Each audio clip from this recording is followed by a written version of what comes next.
Good morning বন্ধুরা, কেমন আছো তোমরা? আশা করি তোমরা সবাই খুব ভালো আছো, আর তোমাদের ভালোবাসায় আমিও খুব ভালো আছি। আর আজ আবার একটা নতুন ব্লগ নিয়ে আমি চলে এসেছি তোমাদের কাছে। তবে শুরুতেই আজকে আমি একটা কথা তোমাদের বলবো, একটা রিকোয়েস্ট আছে। তোমরা প্লিজ ভিডিওটা দেখার পরে একটা লাইক করো, কমেন্ট করো, আর অবশ্যই যারা সাবস্ক্রাইব করোনি তারা অবশ্যই সাবস্ক্রাইব করো। তো চলো ভিডিওটা দেখতে থাকো, কেমন লাগে অবশ্যই কিন্তু জানিও। এখন বাজে সকাল 9টা। তো কিছুদিন ধরে আমাদের এখানে কারেন্টের খুব প্রবলেম হচ্ছে। রাত 12টার পরে গিয়ে ভোল্টেজ ঠিক থাকছে, তার আগে পর্যন্ত এতটাই সমস্যা হচ্ছে যে এসি চালানো যাচ্ছে না। আর গরম যখন পড়ে আমাদের ওপরের ঘর এত মারাত্মক গরম হয়, তোমাদের কি বলবো। যাদের দোতলায় ঘর আছে তারা নিশ্চয়ই জানো যে গরমকালে ওপরে কোনো শেড বা ঘর না থাকলে কি সাংঘাতিক ঘর গরম থাকে। এই জন্যই কিন্তু মেনলি আমাদের উপরে এসিটা নেওয়া হয়েছে। তাছাড়াও কিন্তু খুব একটা প্রয়োজন ছিল না, শীতকালে তো কোনো দরকারই হয় না, কিন্তু এত গরমের জন্য এসি ছাড়া থাকা সম্ভব না। তো রাত 12টার পরে গিয়ে এসি চালানো যায়, এবং শুতেও যেহেতু দেরি হয়, সকালে উঠতেও একটু দেরি হচ্ছে। আগে আমি প্রতিদিন মর্নিং ওয়াকে যেতাম, এখন সেটা যেতে পারি না। আমার দু পায়ের গোড়ালির নিচে খুব ব্যথা, হাড় বেড়েছে, তাই সকালে উঠতে দেরি হয়।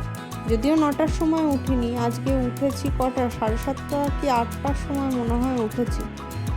তো মেয়ের অনলাইন ক্লাস চলছে, প্রচণ্ড গরমের জন্য ওদের স্কুলে এখন যেতে হচ্ছে না সব সময়। আজকে যেহেতু অনলাইন ক্লাস, ও উঠে ক্লাস করতে বসেছে। আমি বিছানা তুলে নিচে চলে এসেছি। আমার শাশুড়ি মা পুজো করে প্রসাদ নিয়ে এসেছেন, আর এই যে বাসনগুলো আছে, তো সেই বাসনগুলো আমি গোছাচ্ছি।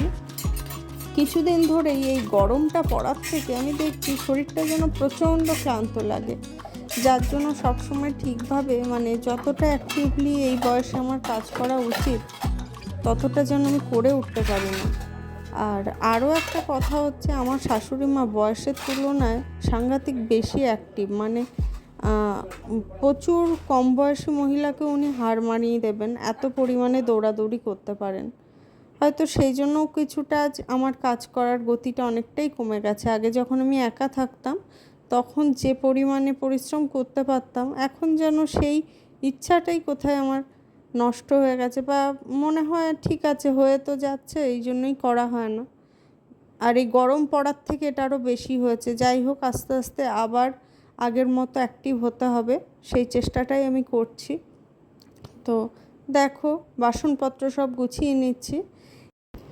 আর আজকে কিন্তু একটা স্পেশাল রান্না এখন হবে, বিরিয়ানি হবে। আমারই ইচ্ছা এটা হচ্ছে। আসলে আমি বিরিয়ানি খেতে ভীষণ ভালোবাসি। তো কয়েকদিন আগে আমার শাশুড়ি মা, শ্বশুরমশাই, আমার মেয়ে 3জনে বিরিয়ানি খেয়েছিল।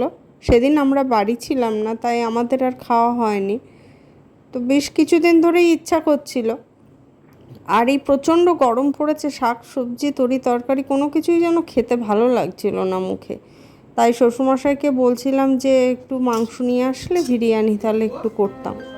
তাই উনি নিয়ে এসেছেন। আর এরই মধ্যে মেয়ের জন্য টিফিন করে নিয়ে এসেছি। দেখো, পাউরুটি ছিঁড়ে কড়াইতে দিয়ে একটু নাড়িয়ে তার মধ্যে একটু ডিমের অমলেট কুচিয়ে একটু চিজ দিয়ে টিফিন করে দিয়েছিলাম, একটু গোলমরিচ ছিটিয়ে দিয়েছিলাম।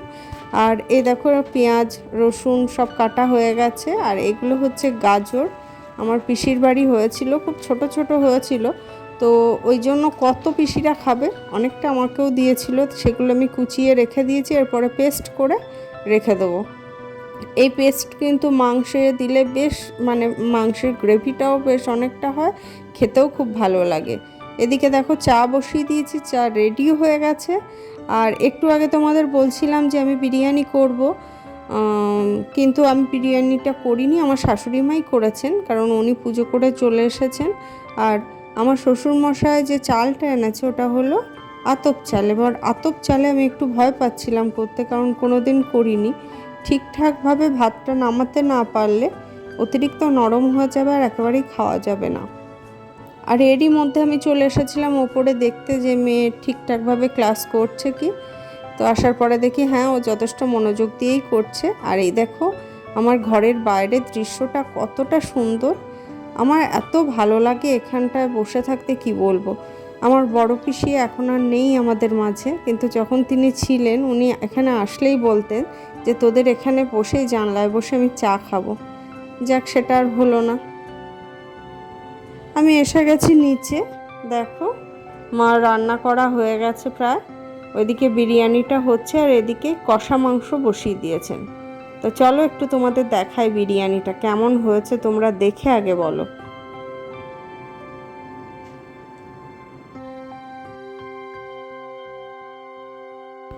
যে স্মেলটা বেরোচ্ছে যে এত সুন্দর, তোমাদের কি বলবো, মানে একদম দোকানের বিরিয়ানিতে যেমন গন্ধ বেরোয় ঠিক সেরকম বেরোচ্ছে। আর দেখো দেখতেও কত সুন্দর হয়েছে, খুব কিন্তু সুন্দর হয়েছে দেখতে, তাই না? তো চলো এবার খেয়ে বলতে হবে কেমন হয়েছে। আমরা খেতে বসবো একটু পরে, তার আগে কষা মাংসটা রেডি হয়ে যাক। আর এর মধ্যে আমার মেয়ের ক্লাস শেষ হয়ে গেছে, ও চলে এসেছে স্নান করতে, ওর খুব খিদে পেয়ে গেছে, ও গন্ধেই নাকি ওর খিদে আরও বেশি করে পেয়ে গেছে। তো দেখো বিরিয়ানি রেডি হয়ে গেছে, সামান্য একটু জাফরান দেওয়ায় এর এত সুন্দর একটা কালার এসেছে। তো এবার খেয়ে বলবো যে ঠিক কেমন হয়েছে টেস্ট। দেখতে তো খুব সুন্দর লাগছে, গন্ধ তো অসাধারণ বেরোচ্ছে, এবার খাওয়ার পালা।